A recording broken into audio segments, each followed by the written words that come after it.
Alors, on se trouve aujourd'hui à la bergerie de Malassis. Je me trouve avec Maxime qui va nous expliquer un petit peu pourquoi cet endroit est en danger. Juste à côté, il y a une école et vous pouvez apercevoir juste derrière moi ici, là, il y a des chèvres, il y a des moutons. Et je pense que c'est un des seuls endroits en France où on a une bergerie proche d'une école. Hein. C'est vraiment tout à côté, donc les enfants sont ravis tous les matins de venir. Maxime, je te laisse expliquer pourquoi ce lieu est en danger ici, quoi. Bonjour à tous, du coup Maxime. Donc on est à la bergerie des Malassis, à l'école de la pêche d'or, donc à Bagnolet à Paris. Et c'est un endroit qui est menacé de destruction. Donc tout ce que vous voyez autour, que vous allez voir dans la vidéo, tout est voué à disparaître. Car il y a un projet de nouvelle école. Donc on est sur une ferme école. Donc le projet de la mairie de la nouvelle école est de tout détruire pour venir les bétoniser tout où on est actuellement. Ça fait une dizaine d'années que l'association Sort de Terre est en combat et cherche à préserver cet endroit. Il y avait plusieurs projets, dont un projet avec 2 immeubles et l'école qui a été abandonné l'année dernière. Mais la mairie garde ce projet avec l'école sur l'espace où on est actuellement et l'artificialisation des sols. L'association et les citoyens du quartier, avec des architectes, ont monté un autre projet d'école qui maintient le vivant, maintient l'existant, est en construction, qui est beaucoup plus respectueuse de l'environnement avec de la terre paille et des choses comme celle-là, qui est chiffré 2 millions d'euros moins cher que le projet du gouvernement proposé actuellement et qui est financé par le gouvernement. On a un projet alternatif qui est concret, qui a été proposé. Il y a eu des demandes de référendum qui ont été ignorées par la mairie. Et donc aujourd'hui, à partir de dans quelques semaines, le projet est de venir tout détruire pour artificialiser, commencer la construction de cette nouvelle école. Et donc Maxime, on est bien d'accord, il va y avoir, je pense, un grand bouclier humain puisque tous les citoyens du coin sont contre cette destruction, hein, on est bien d'accord? Alors oui, la bergerie a énormément de soutien, que ce soit des habitants qui passent par là, des parents d'élèves de l'école associée, ou des personnes comme moi qui sommes passées par là et qui ensuite ont continué à venir parce que c'est un endroit exceptionnel.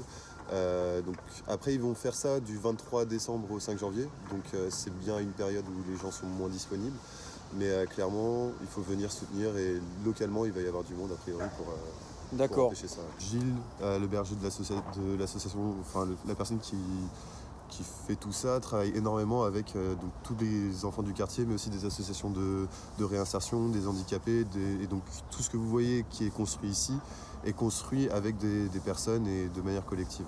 L'association actuellement cherche à pouvoir dans tous les cas se préserver dans Bagnolet, parce qu'elle compte sur...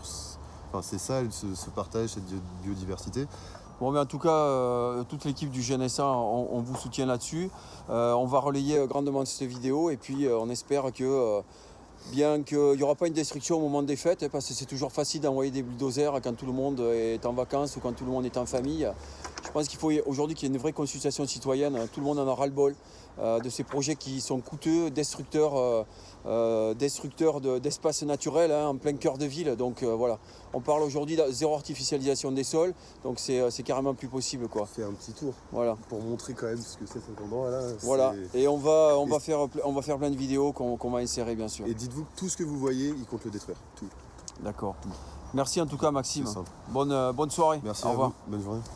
Donc bonjour, Pascal du GNSA du Pays de Rennes. Alexis Boniface du groupe national de surveillance des arbres également. Et Marie-Catherine Arrigui du groupe national de surveillance des arbres également. Voilà. Donc juste en passant, je vais dire un petit peu ce qu'on a constaté. Donc c'est un lieu assez inédit. On a vu que c'est aussi un îlot de fraîcheur, hein, par rapport à tout l'aspect climat. C'est hyper important. Il y a pas mal d'arbres tout autour, hein. Derrière, il y a une haie d'ailleurs qui est menacée derrière nous, là, voilà, où il y a plein d'anciens nids. Donc en fait, c'est aussi une niche à la biodiversité. Et aujourd'hui, on soutient un petit peu le projet alternatif qui est porté par l'association, qui est quotidiennement sur place. Alors moi, je voulais ajouter que voilà, en fait, on est vraiment sur un espace qui est très très rare en Île-de-France. Là, le peu de temps, en fait, on est arrivé, ça fait qu'un quart d'heure, on voit vraiment des oiseaux partout. Depuis qu'on est au courant de cette affaire, on a posé des questions. Donc il y a présence de hérissons, il y a présence de chauves-souris. Donc là on est en hiver, elles hibernent. Mais voilà, c'est un foyer de biodiversité. En fait, incroyable. Parce qu'on a aussi bien des grands arbres que des haies, etc. On est sur un système d'agroforesterie. Donc c'est vraiment un lieu précieux, vraiment très précieux. Et les enfants y sont attachés. Donc si on fait une nouvelle école, il faut évidemment le conserver. La bergerie, elle est ici, elle doit rester ici et ne pas s'implanter ailleurs parce que la biodiversité qui est présente, qu'elle soit animale ou végétale, elle est ici. À partir du moment où ils détruisent tout, la biodiversité, on ne va pas la transporter sur un autre site. Donc c'est vraiment ce site-là qu'il faut préserver. Il y a une quinzaine d'arbres, des essences très variées et une riche biodiversité. Un îlot de fraîcheur, comme tu l'as dit, c'est vraiment cet endroit qu'il faut garder à tout prix. Merci. Et le dernier mot, donc je suis aussi président d'une association qui s'appelle La Nature en Ville et que je peux témoigner que ce qu'on aimerait faire à Rennes existe ici. Voilà, donc on soutient de tout cœur ce qu'on voit sous nos yeux, hein, où vraiment on voit l'école qui est juste là. Si vous êtes là pendant les vacances d'hiver, vraiment venez donc dans cette ferme pour soutenir les gens ici et pour qu'on fasse enfin la place au projet alternatif.